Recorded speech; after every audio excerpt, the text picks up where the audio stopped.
Welcome to episode 1 of Project Candor, where ordinary people share the most unexpected stories. I'm your host, Jeanne Andersen, and usually this is the part where I introduce you to an incredible guest and we step into their world. But today is a little different. Since this is our very first official episode, I thought it would only be fair and very Project Candor of me to start with my own story. Just me showing up the way I asked my guests to. I'll tell you a little bit about who I am, how I got here, and why this show matters so much to me. And yes, I'm going to follow the show's format and play our signature game, Two Truths and a Lie, with my own stories. Honestly, I have no idea if I'm ready for this, but here we go.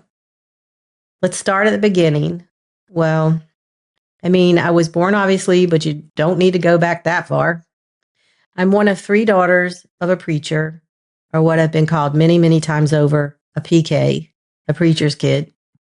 And then later, my baby brother arrived and helped balance out the male population in our household to my dad's happiness. My mom was also deeply involved in the church as a music leader, and she worked as a school teacher. In our family, you didn't just do one thing.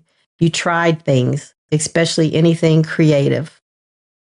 Music was a big part of our world. I started playing piano early. I loved to sing. And in high school, I even played percussion in the band. So creativity wasn't just encouraged. It was built right into the rhythm of our home. I also read a lot of books. And remember, there were no cell phones way back in the 1800s. Okay, I'm just joking, of course. I don't go back to that century. But the first cell phone available to the public really did come out in 1983. And even then, it wasn't something teenagers had. They really didn't have readily available cell phones until like the mid-2000s. And it wasn't just phones. Even TV was simple. We had 3 major channels in PBS. That was it. And if you missed a show, well, you missed it. Your only chance was catching the summer reruns. And honestly, nobody wanted to sit inside all summer just waiting to see a TV episode again. So there wasn't any question about being lazy or waiting for fun to come to you. We invented fun. If you wanted to see a friend, you walked or you rode your bike to their house. Life kept us moving and curious. This is probably why I have so many hobbies now. I love to write, play the piano, sing, sew, quilt, embroider, crochet, make jewelry, draw. I've just always believed in having a creative outlet, or 10 or 20. Some people collect stamps. I just collect skills. My mom passed away from cancer when I was 16. It was one of those losses that quietly rearranges the foundation of your life. I went to college, graduated, and then joined the United States Navy, looking for a way to build a life, serve, and see the world. But within my first year, my father also passed away. At the time, I was stationed in Hawaii, and it took me so long to get home once I heard he was ill. The Navy strapped me into a B-52 bomber, which, by the way, is not exactly the commercial flight you expect when someone says, "We're getting you home." It was also loaded to the hilt with bombs or shell casings. I was hoping it was just casings. They flew me to Edwards Air Force Base, and from there I had to ride a bus for an hour and 45 minutes to get to LAX. And then I had to borrow money for a flight with 2 stops to get all the way back to North Carolina. I missed saying goodbye to my father by 4 hours.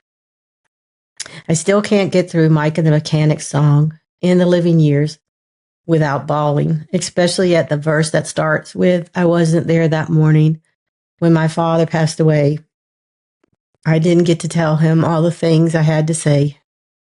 And at 24, I remember thinking my personal theme song was "Alone Again, Naturally" by Gilbert O'Sullivan. Of course, I'd thought that for quite a while. But here's the thing. Those moments shaped me. They taught me to reach out to other people, to really see them and to treasure them, because we all carry happiness and loneliness, victories and heartbreaks, successes and struggles. And most of the time, you'd never know it unless someone trusted you enough to share. And maybe that's why the word treasure means so much to me. It's probably also why I say I have a pirate heart, because somewhere along the way, life surprised me with one of its greatest treasures.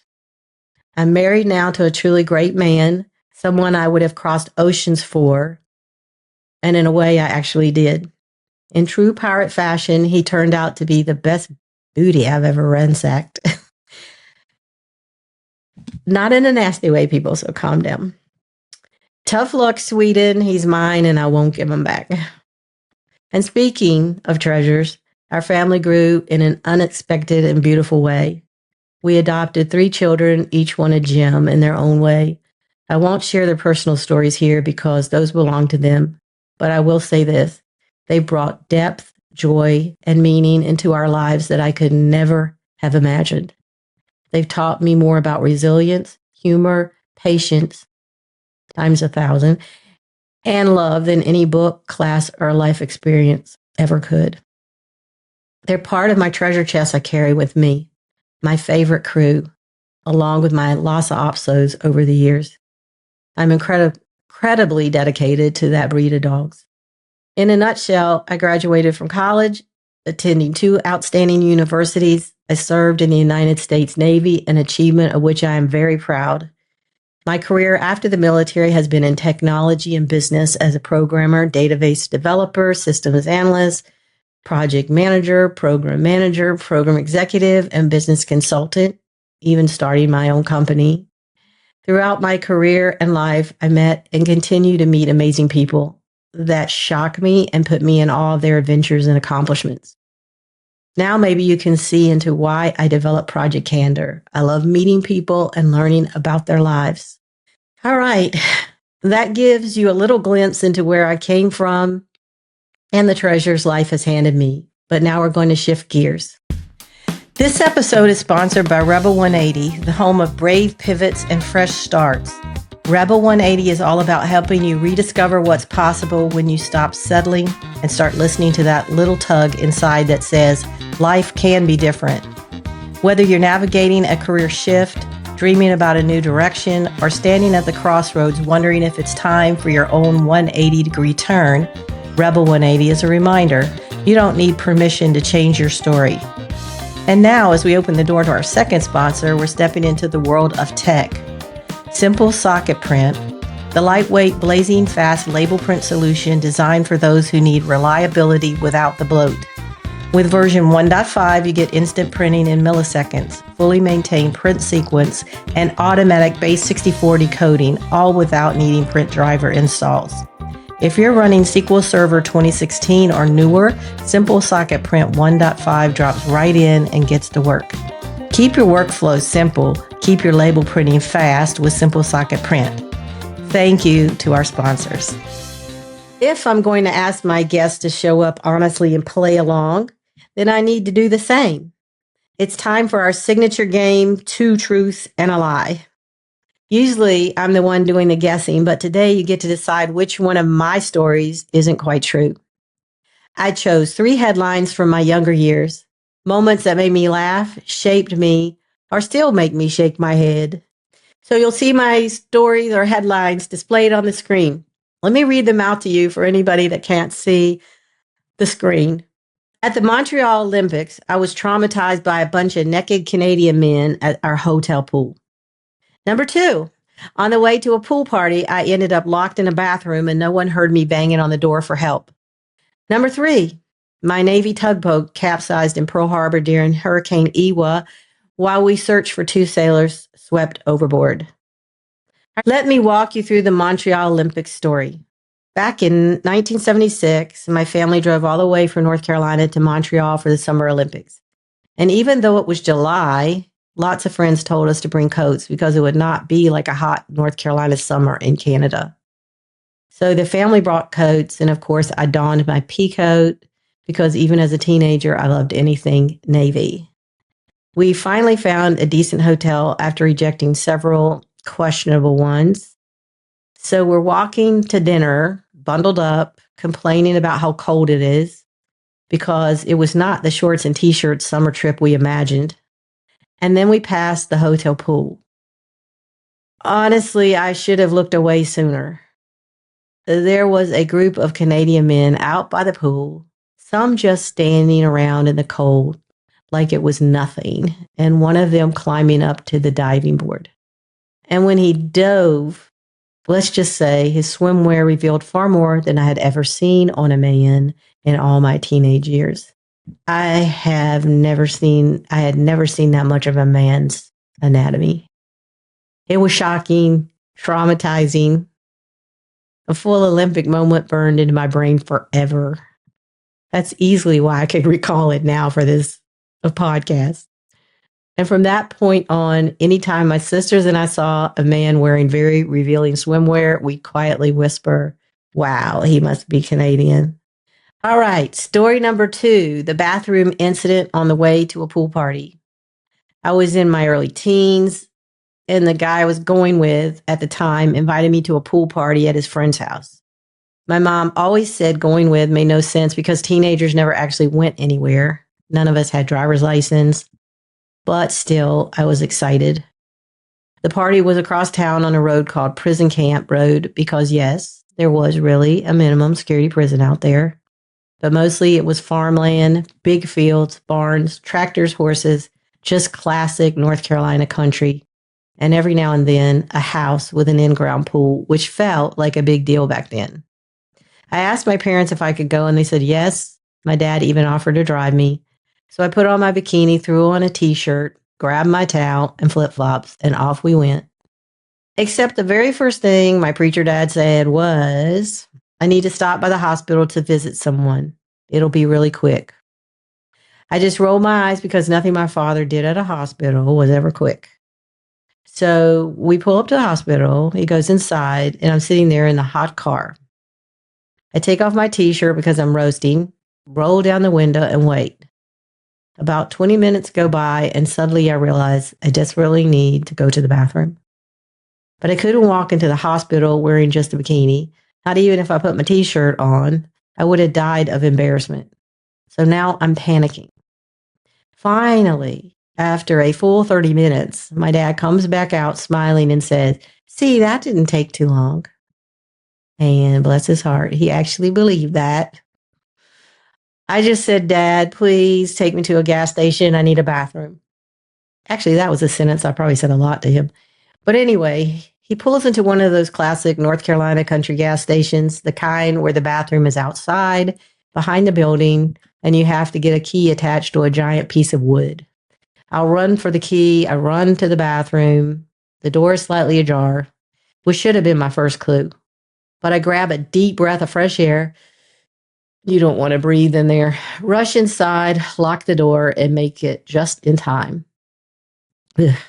And now I had to breathe again. The bathroom was awful. The sink faucets were oxidized. Everything looked dirty. The smell was atrocious. But I tried not to look at anything directly. I washed my hands as best I could using that powdered pink soap from the Wild dispenser. And then I turned to leave. The door would not open. I tried the knob, pushed the door, pulled the door, jiggled the door. Nothing. It was jammed tight. So I began banging on it, banging, yelling, banging some more. And my dad's car was parked right outside the door with the engine running. So I knew he couldn't hear anything. I'm stuck in this nasty country gas station bathroom in a bikini. So there was dirt everywhere and I didn't want it on me for about 20 minutes. Finally, I hear my dad turn off the engine. He knocks on the door and I yell, "I'm locked in. I can't get out." He tries to open the door. Nothing. He pushes. Nothing.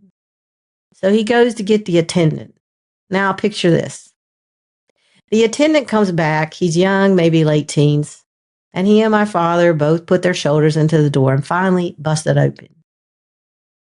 And there I am, standing in nothing but my bathing suit, staring at this poor teenage attendant who looks completely stunned. And the only thing I could think to say was, here's your key back. I don't think you're going to need it. I finally made it to the pool party, and I prayed hard that no one thought I smelled like that bathroom. And now for story number 3. The day our tugboat capsized during Hurricane Iwa. In my early Navy years, I served on a harbor tug called the USS Waxahachie. It's a mouthful. YTB 814. There were 4 tugs in Pearl Harbor, and every day you rotated between being boat number 1 through boat number 4. If you were boat number 1 or number 2, you worked nonstop, pushing ships in, maneuvering them into tight spots, helping them moor, or towing them out to sea. Also, you would do maintenance. If we were boat number 3, you might just do maintenance and go home early. If you were boat number 4, you usually were done by 9 a.m., 10 a.m. Everyone loved being boat number 4. We worked hard. So on one of my boat number 4 days, I showed up with no lunch, no bag, nothing. Because why would I? I figured I'd be out shopping by mid-morning or at home sleeping. But around 10 a.m., we were told, a hurricane's coming, you're here until it's over. And that was it. We spent the next several hours and then several days pulling ships out of the harbor so they wouldn't be trapped when the storm hit. No ship wanted to be tied up during a hurricane. Lines snap, ships slam into piers, and moored vessels can hit each other hard. The rain was relentless, the wind brutal, and we had no food on board. What was supposed to be a short boat number 4 day turned into 4 straight days out in the storm. And we couldn't call anyone. The telephone lines were down. No contact with home, nothing. Just ship's radio. That didn't do us any good. By the time we got the call that 2 men had been washed overboard from the USS Goldsboro, we were exhausted, soaked, hungry, sleep deprived, but still working. Our tug was sent to search near the harbor perimeter, and that's when things got dangerous. As we got closer, the tug started taking on water. We lost equipment tied to the sides. The waves were slamming into us. The tug was bobbing violently. Most of us were ordered to the pilot house. Our engineer stayed below, fighting to keep the engines running. Waves were washing over the pilot house. We were bracing ourselves against the walls, grabbing onto whatever we could, holding onto each other just to stay upright. Our craft master weighed only like 98 pounds, so he was holding on to the wheel as hard as he could, but it was turning itself. And I remember thinking, I'm never going to see my dad again. He was still alive at that point. And then the tug rolled. We capsized, took on water. Another tug rescued us, cold, soaked, shaken, after days with no sleep or food. And once they pulled us aboard, we kept working on a different tug until the hurricane finally passed. All right, I made it through all 3 stories. And now it's your turn to guess which one wasn't quite true. Was it the Montreal Olympics and the traumatizing Canadian pool incident? Was it me getting locked into a gas station bathroom on the way to a pool party? Or was it a Navy tugboat capsizing during Hurricane Iwa? If you guess story number 3, the capsizing, you're right. But here's the thing. The rest of the story, almost all of it actually happened. We really were out there for 4 days during Hurricane Iwa. We really were pulling ships out as fast as we could. We really did lose equipment, take on water, and get thrown around by some of the roughest seas I ever saw. And we really did get the call about the 2 sailors washed overboard from the USS Goldsboro. One of them, the lieutenant, eventually washed ashore on Hickam Beach with 2 broken legs, but alive. What was the lie? The only part that wasn't true is that we didn't capsize. We were close, extremely close. The pilot house was taking waves. We were sliding, bobbing, losing gear, fighting to stay upright. I should have said praying in there at every other word. And then out of nowhere, our engineer, Chief Petty Officer Lovell, who had been below deck fighting to keep the engines going, came barreling up the stairs. He pushed past everyone, grabbed the wheel, and waited for one perfect opening between the waves. And in that tiny window, he turned the tug around. Within minutes, we were out of the worst of it and over by the piers at Hickam Air Force Base. And even then, we didn't go home. We worked another full day until the hurricane finally passed. So no, the tug didn't capsize, but everything else was real, including more info. All right, now we're at the end of the podcast. Thank you so much for listening. Thanks for sharing this beginning with me. I can't wait for you to meet the guests who are coming. Their stories are beautiful, surprising, and worth slowing down for. I'm Jeanne Andersen, and this is Project Candor. I'll see you in the next episode.